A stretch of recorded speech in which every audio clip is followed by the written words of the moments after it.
चौधरी आज एक गम की खबर लेकर मैं आपके पास हाजिर हूँ। नाज़रीन, मसीहियों के रूहानी पेशवा पोप फ्रांसिस जो कि कैथोलिक चर्च के बानी थे और वो 266वें पोप थे, वो आज इंतकाल कर गए। आज सुबह 7:35 पर वो इस जहान फ़ानी से कूच कर गए।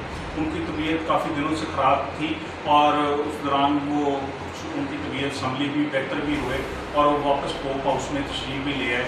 लेकिन आज सुबह वो 7:35 पर अपने खालिक हकीकी से जा मिले और ये इनकी उम्र 88 साल थी और ये 266वें पोप थे।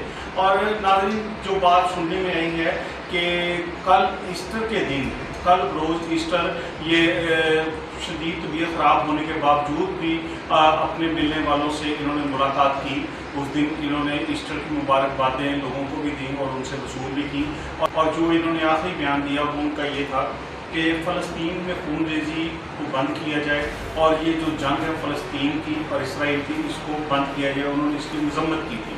तो नाज़रीन, उनकी वफ़ात से मसीही बरादरी में एक बहुत बड़ा खला पैदा हो गया और मसीही बरादरी इससे बहुत अफसरदा है। पूरी दुनिया में उनकी इस वफ़ात पे अफसोस किया जा रहा है।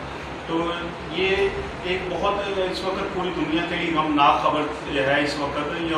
और ये जब तक ये पोप जो हैं उनकी वफ़ात नहीं हो जाती, नए पोप का किसी किस्म की तकर्री नहीं हो सकती।